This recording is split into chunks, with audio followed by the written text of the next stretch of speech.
안녕하십니까. 오늘은 타 종교에 대해서 우리 기독교인이 어떻게 대해야 되는가, 우리가 어디까지 그걸 받아들여야 되는가에 대해서 말씀을 드리겠습니다. 첫 번째로는 관용입니다. 우리가 사는 곳은 천국이 아니다. 또 우리는 교회에 속해 있지만 세상은 교회와는 또 다르다 하는 것을 우리가 분명히 인정할 필요가 있을 것 같습니다. 하나님을 창조주로 모시고 예수님을 유일한 구세주로 모시고 또 날마다 성령의 인도하심을 따라 살아가는 우리와 그것을 믿지 않고 또 그것을 모르고 악한 영에 사로잡혀서 세상을 주인처럼 살아가는 사람들과 우리 그리스도인이 섞여 사는 그런 혼재된 세상에서 우리가 살고 있다 하는 것을 인정할 필요가 있다는 것이죠. 세상에는, 특히 우리나라에는 다양한 종교가 엄연히 존재합니다. 우리 기독교가 지난 2015년 통계에 의하면은 역사상 처음으로 가장 많은 신자를 가진 종교가 됐죠. 약 960만 정도, 인구의 15%입니다. 그리고 불교가 760만, 인구의 15% 정도, 천주교가 약 390만 정도, 우리 국민의 한 7% 정도를 지금 보유한 그런 3대 종교가 분명히 있고, 또 그 외에도 많은 종교가 있습니다. 그러면 이 가운데에서 유일신을 믿는 우리는 어떻게 그들과 관계를 맺고 살아야 할까 하는 것인데, 첫째는 아까 말씀드린 대로 관용입니다. 우리 가족 중에도 타 종교 신자가 있고 명절 때에 늘 그런 일 때문에 좀 신경이 날카로워질 때가 있습니다. 그럴 필요가 없습니다.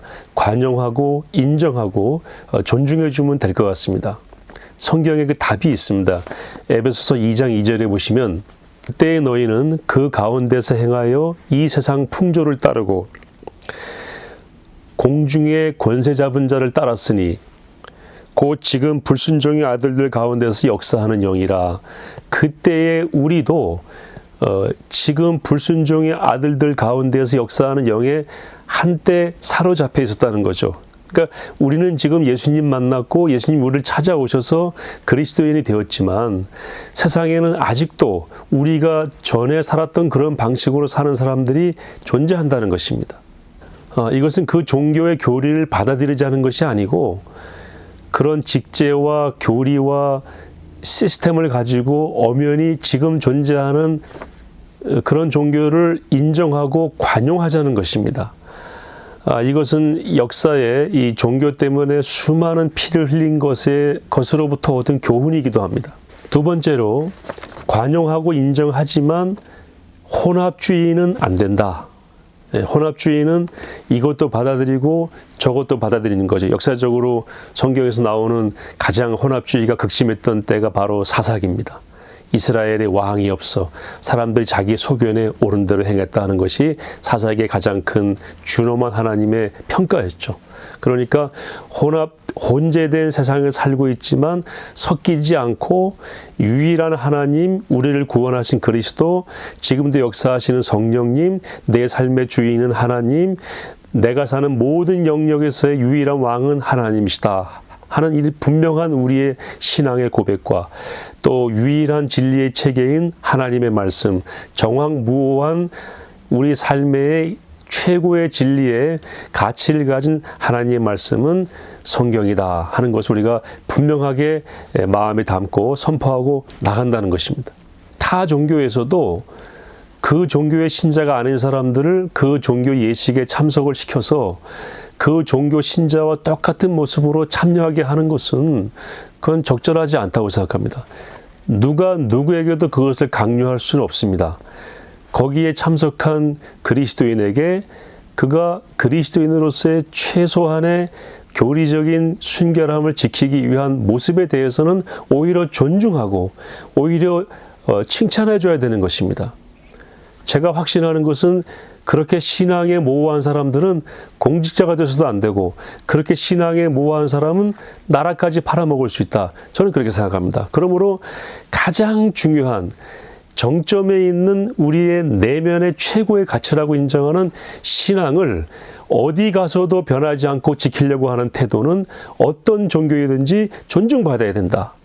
그렇게 생각하기 때문에 뭐 타 종교 예식에 참여해서 어정쩡한 모습을 짓거나 할 필요 없다라는 것이고, 어떤 종교도 그러한 종교 참여를, 예식에 참여하는 것을 강요하는 것도 부적절하다라는 것입니다. 왜냐하면 어느 기독교인이 타 종교 예식에 참석해서 거기에 뭐 예불에 참여한다거나 미사에 참여한다거나 하는 것은요, 우리 신앙의 최고의 법을 어기는 것입니다. 10계명의 1, 2계명을 어기는 것이에요. 그러니까 그 타 종교 분들도 저분은 기독교인이고 기독교인으로서 가장 중요한 계명을 지키려고 하는구나 하는 모습을 보면서 오히려 칭찬을 하고 박수를 보내야 될 일이다. 그리고 우리도 또한 그들의 종교 예식에 대해서 존중하는 모습을 가진다. 특별히 불교 법회에 참석한 정당인이나 또 국가의 공직자 가운데 기독교인이 계시면은 꼭 예불을 합장을 하느냐 안 하느냐가 이슈가 되는 경우가 있는데, 그게 왜 이슈가 돼야 되는지, 이제는 그런 촌스러운 일은 더 이상 논란의 대상이 되지 않았으면 좋겠어요. 기독교인이면 가장 중요한 내면의 가치인 자기 신앙을 따라서 거기에 공직자로 참석을 한다 할지라도 나는 예불 합장은 하지 않겠다라고 하면은 그걸 존중해 줘야죠, 오히려. 저는 군에서 군목으로 사역할 때에 뭐 부대 사단장, 군단장, 군사령관 이런 지휘관들이 부대에 오시면은 주일날 타 종교임에도 불구하고, 타 종교 신자임에도 불구하고 교회 예배 때 모시겠다는 분들이 계셔요. 그럼 저는 기본적으로 그러실 필요 없다라고 얘기했어요. 왜냐하면은 정말 하나님을 예배하는 마음으로 오지 않는 거라면 그냥 평일날 오시라고, 평일날 오시면 제가 차도 대접하고 교회 현황도 알려드리고 또 업무 보고도 할 테니까, 예배는 예수 그리스도를 구주로 모신 사람이 한 분 하나님을 경배하는 그런 가장 압축된 신앙의 표현이거든요. 어떻게 그것을 그분들이 와서 할 수 있겠습니까? 그러니까 저는 오히려 오지 말라고 그랬어요. 여러분, 다른 종교에서도 혹시 배울 것이 있다면 우리는 과감하게 배울 수 있어야 한다고 봅니다. 모든 종교마다 소위 영성이라는 게 있거든요. 그 영성에서도 배울 게 있는가? 또 그들의 종교 행사에 참여하는 정성과 또 우선순위를 두는 그런 모습에서 혹시 배울 것이 없는가?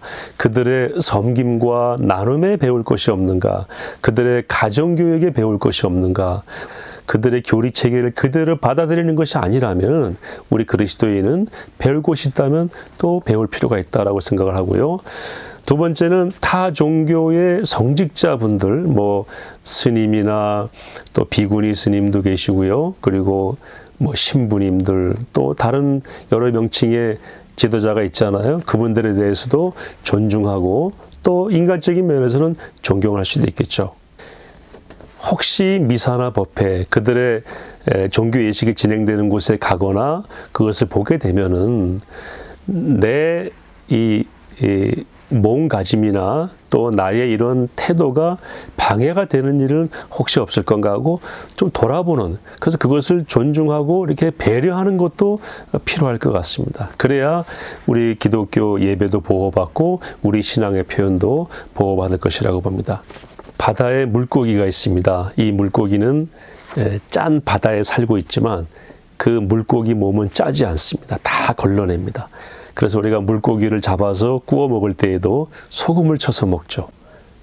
우리가 세상 속에 살고 있지만 세상의 것을 받아들이지 않고 우리의 신앙의 순수함을 지킬 때에 우리의 신앙인으로서의 그런 가치가 더 돋보일 것이라고 생각합니다. 다종교인 또 불신자들에 대해서 우리가 존중하고 배려하고 또 그들을 돕고 섬기고 양보하고 나누고 그리스도의 사랑으로 사랑하고, 그러나 내 신앙의 순수성과 그 신앙의 가치의 절대성은 조금도 타협하지 않는, 마치 짠 바다에 있지만 짠 바다와 섞이지 않고 그 바다를 자유롭게 유영하며 그 바다의 모든 물고기와 공유하고 또 섬기는 그런 모습의 삶, 그런 모습의 삶이 이 혼재된 세상 속에 살아가는 그리스도인의 모습을 잘 보여주는 것이 아닐까라고 생각합니다.